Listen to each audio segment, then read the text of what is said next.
Okay, it looks like we're going here. This is a recording for about matrices and determinants, which is part of a differential equations course. It'll be kind of an augmented appendix section, I guess we'll say. So a matrix is just an array of numbers, usually numbers, and it has dimensions m by n, m being the number of rows and n being the number of columns. So for example, if I have a 2 by 3 here,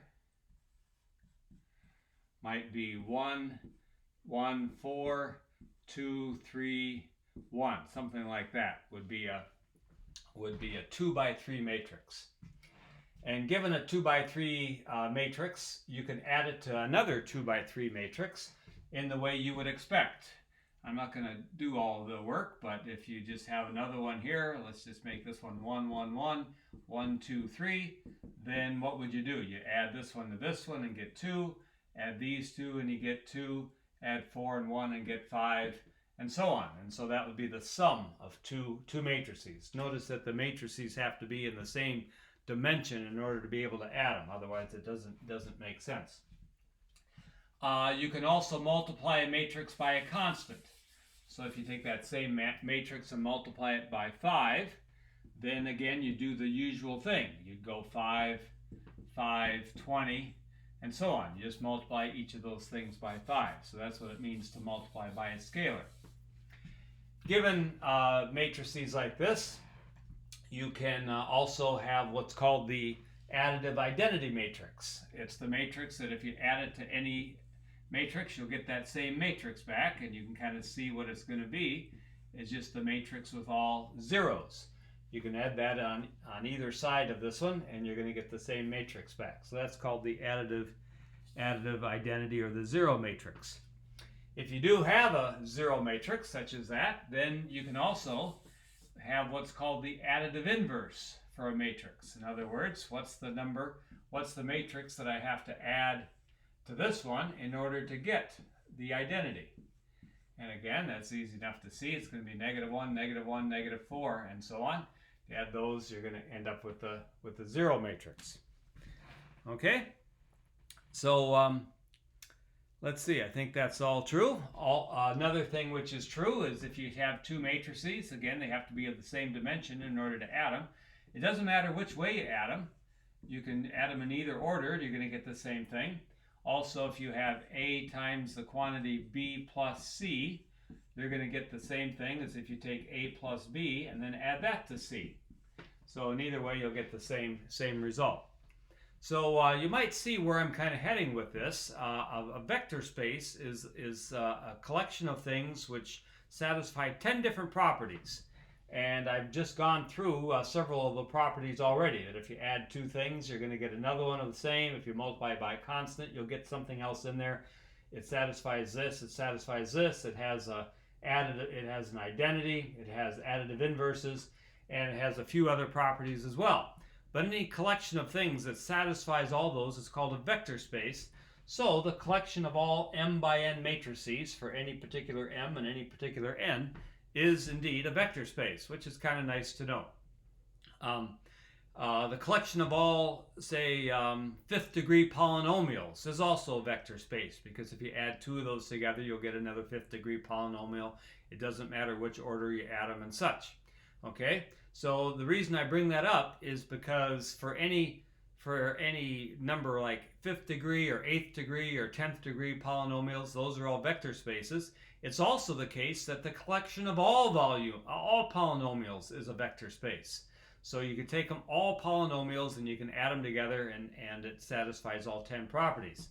However, if you take, even though it's the case that for any particular m and n, that the collection of all those things is a vector space, if you just consider the collection of all matrices of any dimension, you've got them all, and you've got different sizes and so on. That, as far as I can see, is not a vector space. There's no way I've ever been able to figure out how you would add them together any way you want to try to be clever, to add them together, multiply them by constant in order to satisfy all 10 properties. So that's something you might want to try if you want. If you ever are able to figure one out, let me know. So anyway, that's all good stuff to know. Let's see. Okay, very good. There's also, if you have square matrices, a square matrix is one in which the m and the n are the same size. So let's just look at these for a second.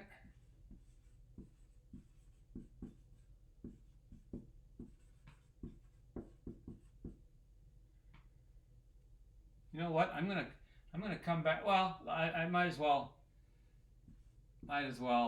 talk about this right now. If you have square matrices, then you can call square matrix, as I say, is something in which the number of rows and the number of columns is the same.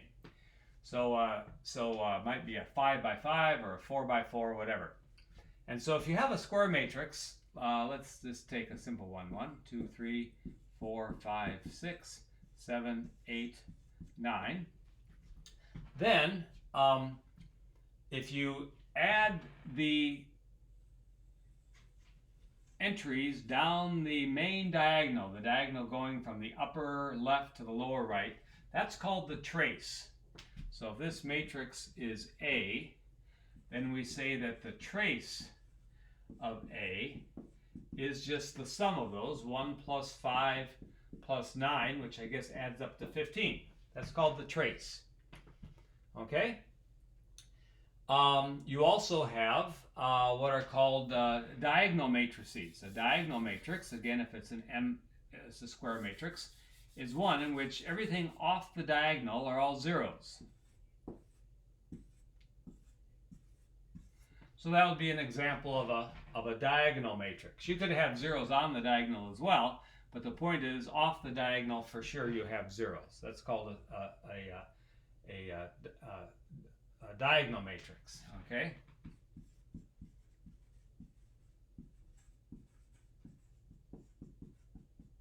You also have what are called upper triangular matrices and lower triangular. I'll do one, and you can figure out what the other one's going to be. There would be an upper triangular matrix. It's where everything in this part here is all zeros. These could be zeros. They wouldn't have to be. But the point is, everything below the diagonal is zero, and so that's called an upper triangular matrix. Okay. Okay, so just a lot of terms here. Another thing you should know about matrices is what's called the transpose. The transpose of a matrix is, let's get rid of this now for a moment and go back to just this one. A transpose of a matrix, if this is A, the transpose of A is what you get by making each row a column and each column a row. So this would be 1, 1, 4, 2, 3, 1. See how I did that? So the first row becomes the first column, the second row becomes the second column, and so on. Make sure that I'm still good here. Yep, well, looks good. Okay. Okay, let's see. What else do I want to talk about here? Okay, very good. Next thing, what about multiplying matrices? Okay, you might think that we would multiply in the same way in which we add, kind of the natural way. You might say, oh, let's just take another matrix of the same dimension, and we'll multiply this by this, and get the entry over here, and we'll multiply this one by this one by this one, and so on. And that's not how we multiply matrices. And the reason is, no real mathematical reason why. It's more of the fact that mathematics, a lot of what we do in mathematics is motivated by things outside of mathematics. It's physicists and engineers and chemists and biologists and economists and meteorologists and so on. They all use matrices all over the place, huge ones sometimes. And the point is, in mathematics, a lot of mathematics is motivated by what is used by the rest of the disciplines. And there's just no reason that anyone has ever thought of why you would ever want to do that with matrices. So there's just, you could come up with your own definition if you wanted to, but no one else would make much use of it. Okay? On the other hand, here is what is done with matrices. Notice here, I have a 2 by 3 matrix. 2 rows, 3 columns. And here is how you can multiply that by another matrix. And the other matrix has to have, you have to be able to fit them together, kind of like Legos. If this is a 2 by 3, the other one has to be a 3 by something. It doesn't matter what it is. Let's make it a 3 by 4. And so this means it's going to have 3 rows and 4 columns. So here, 3 rows and 4 columns. So it'll look something like this. 1, 1, 1, 1, 2, 3. Let's see now. Oh, 4 columns. 4 columns. I keep messing up when I do this. 1, 1, 1, 2, 1, 2, 3, 1, 1, 4, 5, 1. There you go. Everyone agreed? This is a 3 by 4. This is a 2 by 3. So those can be multiplied. And here's the way you multiply it. First of all, you end up with a matrix which is going to be a 2 by 4. It's these outside ones. So it's going to have 2 rows. It's going to have 4 columns. Okay, so it'll look something like that. And here's the way you do it. You use your 2 fingers and you go across this row while you go down this column, and that gives you this first entry. So the first row, the first column, you multiply these together. 1 times 1 is 1, plus another 1 plus 4. So 1 plus 1 plus 4 is 6. So that's going to be a 6. Now the first row, the second column. So it's going to go right here. First row, second column. It's going to be 1 plus a 2 is 3, plus 16 is 19. I haven't done this ahead of time, so bear with me if I make mistakes, but hopefully I'm going to be good. It's going to be 1 plus 3 is 4. 4 plus 20 is 24. And then finally, it's going to be 2 plus 1 is 3, plus 4 is 7. So you just multiply them out and go as such. Okay, let's do the second row of this. So it's going to be 2 plus 3 is 5, plus 1 is 6. It's going to be 2 plus 6 is 8. 8 and 4 is 12. Then it's going to be 2 plus 9 is 11. 11 plus 5 is 16. And finally 4 plus 3 is 7, plus 1 is 8. So there's the way you multiply. That's the way you multiply matrices. Okay? So that's very important. Okay? So here are some properties which is true of what happens when you multiply matrices. If you take a matrix A and you multiply that by B times C. So again, these all have to have the correct dimensions so that you can multiply them. But assuming that they do, you're going to get exactly the same thing as if you first multiply these and then multiply that by C. So it's similar to real numbers, right? Real numbers have that same property. Here's another property that holds. A times the quantity B plus C is going to be equal to AB plus AC. That holds. Okay, here's another one that holds. If I have the matrix A times some constant, I'll use K for my constant. I'm using capital letters for my matrices. That is going to give you the same thing as if you pull the constant out and first multiply the matrices together, or if you take that constant and multiply it by A. Basically, you can put that constant anywhere you want and do that first or at last or whatever, and you're going to get the same thing. Okay, and finally the last one here, if you have a constant times the quantity A plus B, that's going to be the same as the constant times A plus the constant times B. Okay, all of those hold. So in that way, they're all similar to real numbers. On the other hand, there are 2 ways in which matrix multiplication is different from real numbers. I'm going to erase this because I assume you've got it down now in your memory banks.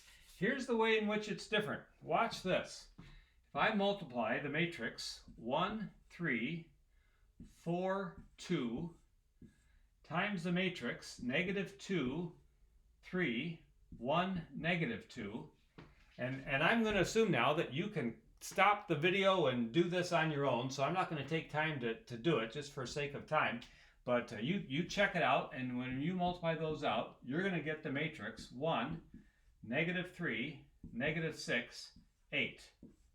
Okay? On the other hand, if you do them in the opposite order, notice that in order to do them in the opposite order, they have to be square matrices because the dimensions have to agree both ways. So in order to do this, they have to be square. And now I go 1, 3, 4, 2. And if you do it this way, you end up with 10, 0, -7, 1. Let's just do the first entry for each one. This one is going to be what? -2 plus 3 gives me 1. Whereas over here, when I do it, I'm going to get -2 plus 12 is 10. See that? So just already from those first ones I just did, you can see that when you reverse the order of multiplication, you are not guaranteed, and in general, you will not get the same result. Okay? So this is super important with regard to matrices. That is not equal to that. It might be in a particular example, but not in general. Okay? Here's another way in which they are different from real numbers. If I take 1, 2, 2, 4, and multiply it by -2, 4, 1, -2, you check it out. You check it out now. I'm trusting you now. You're going to get 0, 0, 0, 0. You're going to get the additive identity. Not the case with real numbers, right? I always, when I teach pre-calculus, I'm always making a point to say to students that 0 is your friend. If you have the product of two things is 0, the reason you want to set it equal to 0 is because if you have the product of two things, then you know that one of those two things, this implies that one of those two things has got to be 0. That's why you always want to set an equation equal to 0. If that were equal to 5, they could be anything, but set equal to 0, you know that one of this has to be 0. Not true with matrices. The product of these gives me the 0 matrix, but neither of those are 0. Okay, very important to see that. Okay, very good. Okay, are you all with me so far? Let's make sure you're still good. Okay. So now, let's continue on with square matrices again. Do a few more things, and then we'll call this one to a stop, and I'll start another video that talks about systems of equations, which is kind of the second part to this whole thing. So with square matrices,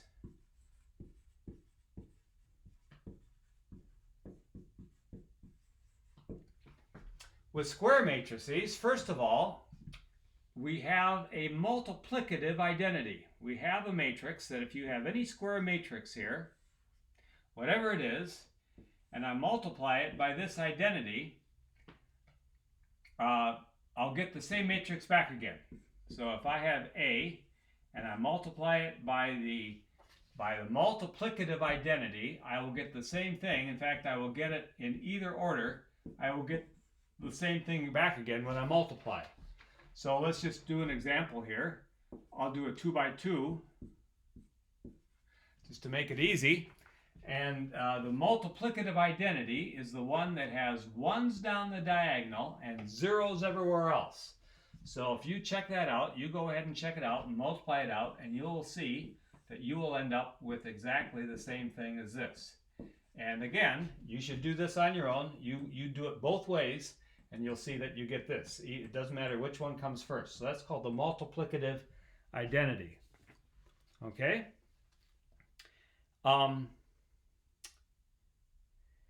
Okay. We're also going to talk about multiplicative inverses, but we'll do that on the next video. So we'll hold off on that one for the moment. The last thing I want to do is I want to talk about. Here's a very important thing. I got to talk about determinants first. Okay, determinants.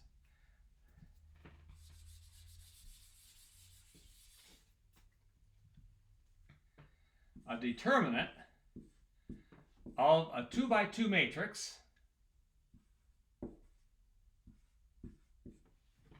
The determinant of a 2 by 2 matrix basically is, well, it's exactly this. Here's what it is.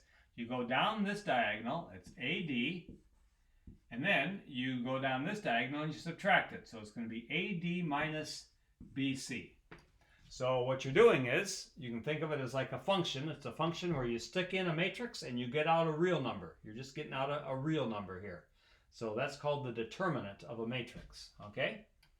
So, so that's the case. And what about a 3 by 3 matrix?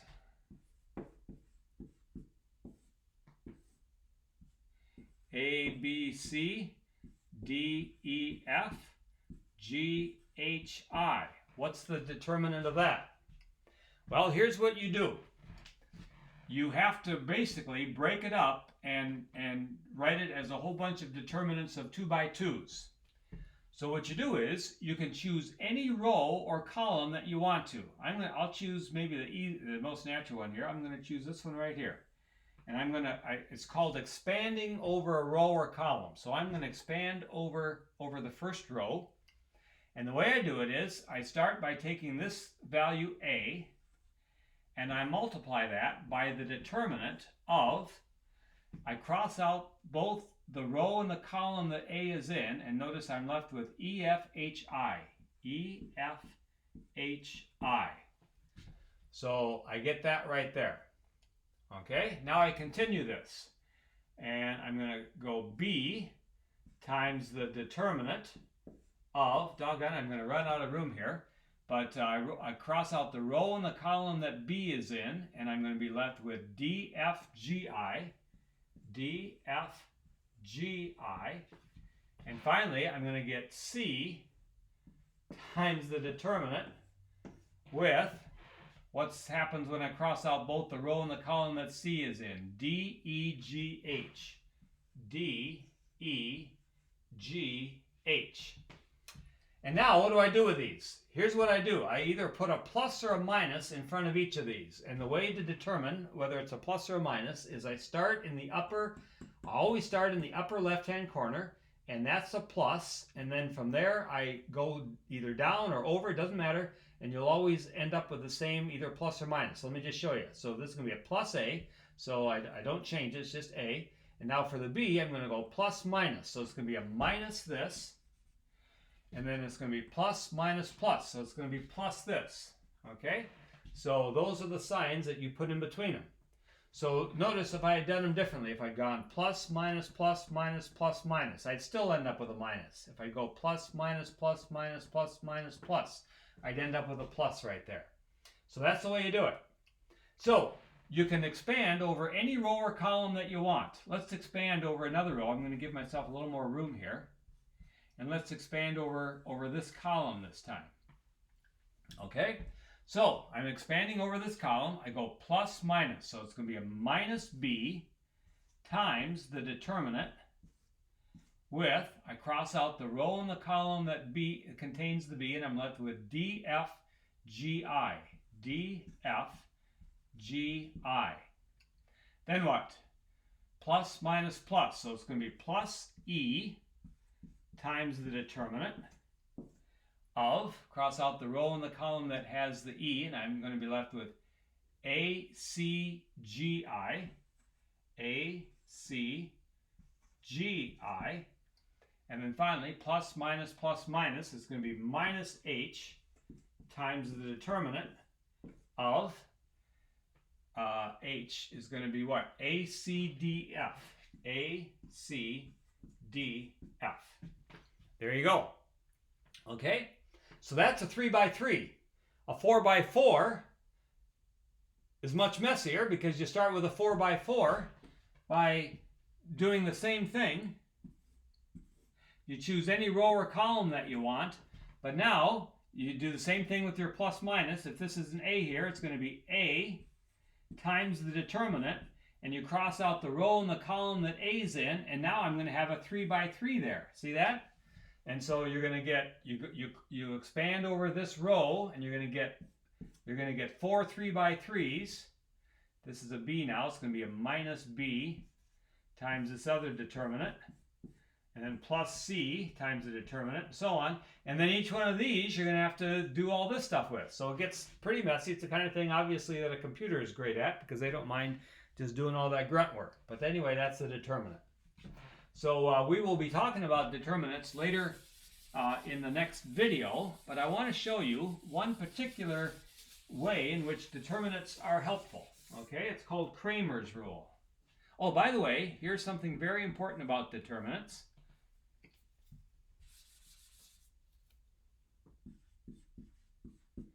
The determinant of A times B is equal to the determinant of A times the determinant of B. That's kind of cool. That all works out very nice. So check it out on your own. Just choose your own couple of matrices, multiply them together, take the determinant of it, and then take the determinant of each one individually and check it out. And of course you haven't proved it, but that'll just psychologically help convince you, yep, that works, okay? So that is true. Another thing, I guess I just might as well mention, is if you have the determinant of something like this, let's say it's a 4 by 4, 7, 8, 1, 3. Let's make this a 0 right here.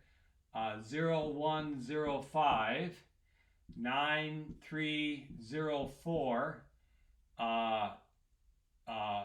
8, 5, 0, 0. Something like that. Okay, what if you have something like that? Can you tell right away what the determinant of that's going to be? It's going to be 0. Well, not, because you can choose to expand by that column, and if you expand by that column, you're going to get zeros times all these other things. So there's some determinants that just by looking at them, you can say that the determinant's going to be 0, such as that one right there. Okay, final thing I want to say is here's one example in which determinants are helpful. It's called Cramer's rule. Okay, and we'll use that a couple times in the differential equations course. Suppose you have this system of equations. 2x minus 3y is equal to 7, and x plus 4y is equal to 9. And you want to find the value of x and y, which makes that true. Okay? In fact, I checked it on ahead, so I happen to know it's going to be 5, 1. Let's check it out. If I stick in a 5 for x and a 1 for y, it's going to be 10 minus 3 is 7. It's going to be 5 plus 4 is 9, sure enough. Or if you think of drawing two lines I won't even try to do it. Let's see. I don't know. I won't even try to do it, but it's going to end up being at it's going to end up being at 5, 1. It's going to end up being right there someplace if you draw those two lines. Okay? But here, let me show you how you can use Cramer's rule to do it. Here's what you do. To find the value of x, which I said was what? 5, 1. To find the value of x, here's what you do. You make a determinant with these values right there as the entries. So it's going to be 2, negative 3, 1, of course that's 1x, 4.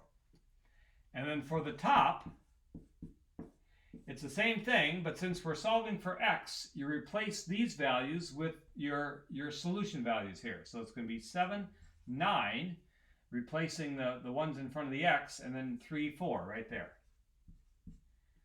Okay, let's see what happens.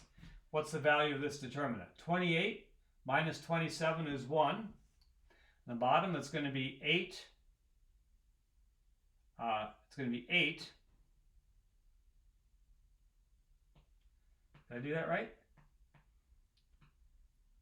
28 minus 27. Oh, negative 3. I'm sorry. Negative 3 right there. Okay, let me do it again. 28 plus 27. What's 28 plus 27? 55? 55. And how about here? It's going to be 8 minus a negative 3 would be 8 plus 3 is 11. 55 over 11 is 5. Okay? And then to get the y, what do? Can you guess it? The bottom's going to be the same. So it's still going to be the 11 there. It's going to be the same here. But now for the top, what do? It's the determinant of. Now, since you're solving for y, you leave these two alone. And you replace the ones in front of the y with the 7 and the 9. 7, 9. So that's going to be what? 18 minus 7 is 11. And then you also have 11 on the bottom. That gives you the 1 right there. Okay? So there you go. So I think, before I click this off, make sure I've done everything I want to do. Cramer's rule, all this.